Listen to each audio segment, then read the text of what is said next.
Hi, welcome back to the channel. Today we're going to do a new bass sound, like this.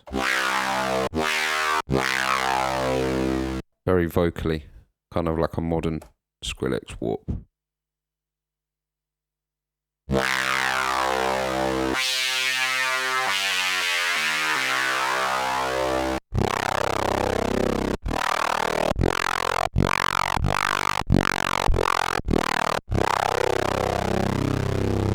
So the concept of this is essentially we've got mutant depth being modulated as well as the oscillator volume being modulated, and pitch. Pitch is ever so slight, but so the basic concept is modulating the mutant depth, which is wave stack on a saw, and there's also a filter modulation. So let's start from a fresh patch. And the first thing we're going to do is turn down the volume of oscillator 1. And next we're going to get envelope to control oscillator 1, envelope 3.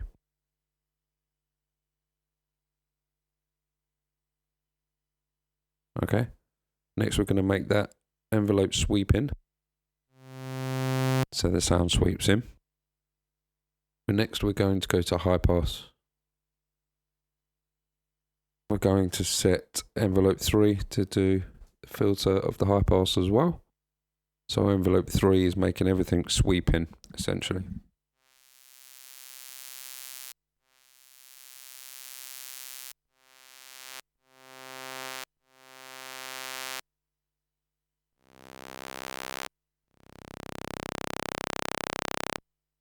Next, we're going to put mutant 1 on, put it on wave stack, put it on 100% and put the depth down to 0.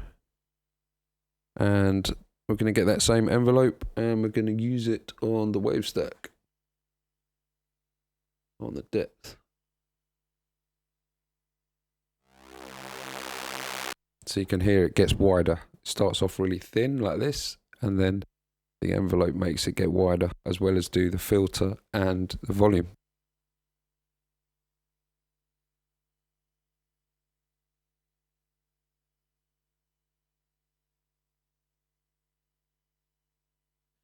So now we've done that, we can go on to the next one, which would be Unison. We'll do 5 voices, really small spread. We'll put stereo width on as well, warm mode, some analog, whatever.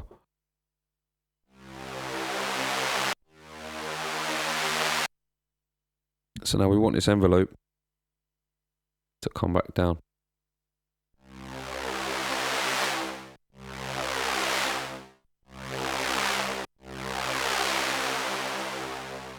Okay, not sounding too bad. So now it's just a question of tweaking the filter a little bit, I think.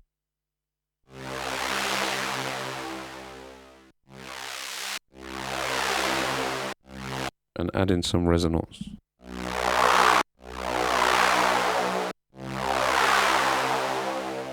And a bit less of this stereo spread. So you can lose the sound with these kind of sounds if it's too wide or it gets too wide. So you want to keep it thin so it cuts through.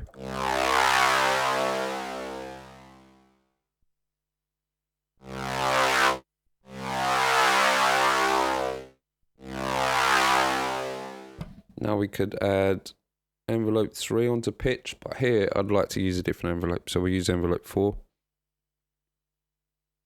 And just a tiny, tiny amount.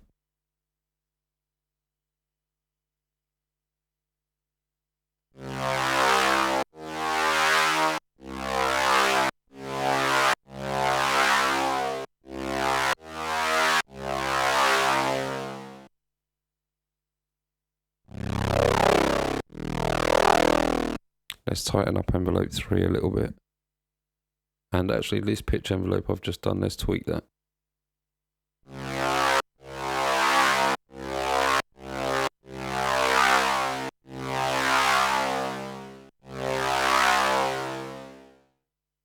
And I think actually we'll use the same envelope, it keeps it simpler.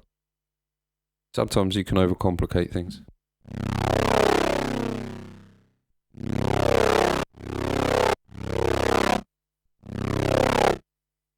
Now we could have it like this, and we could modulate the sustain with LFO1. Put LFO1 in plus mode, and we want saw down. Let's tempo sync this.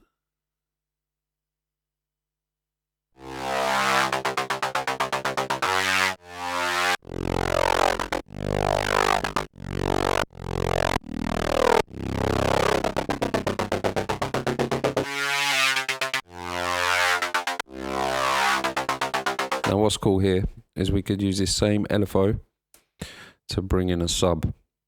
So we'll have oscillator 2 just as a sine. I'm not sure about the tuning yet, but we used LFO1, so let's have that on the mixer.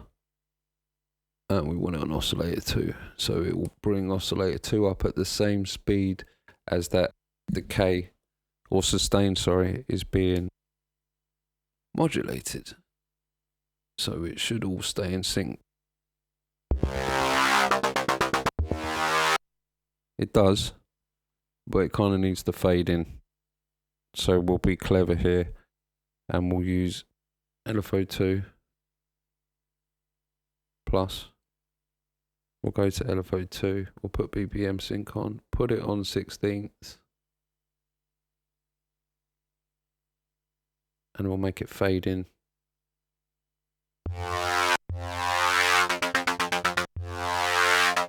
That's cool, that works. And then we'll turn oscillator 2 down an octave so it's lower.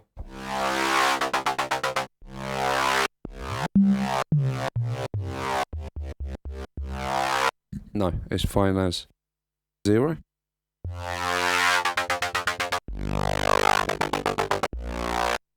Right, now let's add a bit of crush, a bit of distortion, and a bit more resonance.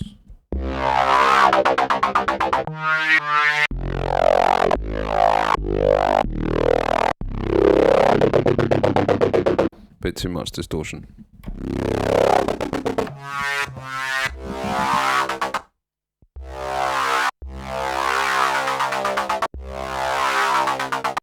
And if you're not keen on that modulation on the end, because it kind of changes the sound a bit, I think we can take that off. We'll take the sustain off. No more LFO.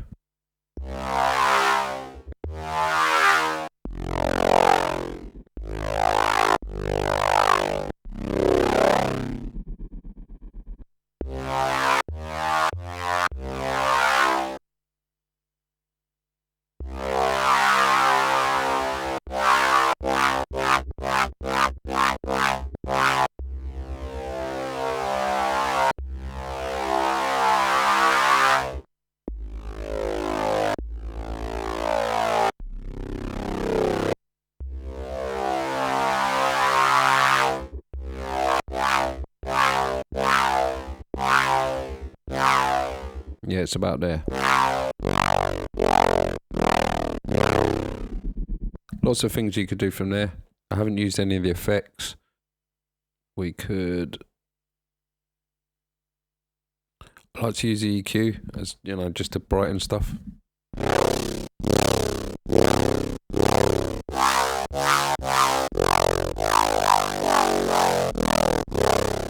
And instead of using a chorus, because we're already messing around with the width, we could go with a phaser, and we could put the rate on as low as possible so it doesn't really move too much, and we'll probably be done with that.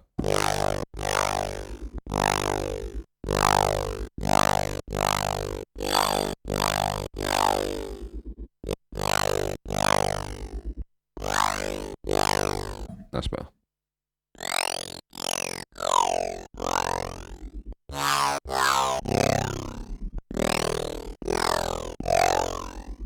So you could use different filter as well. You could use the mouth filter, the vowel one.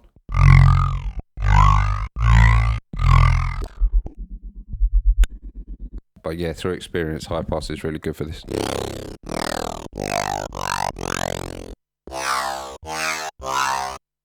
And I would even argue that I don't like that phaser.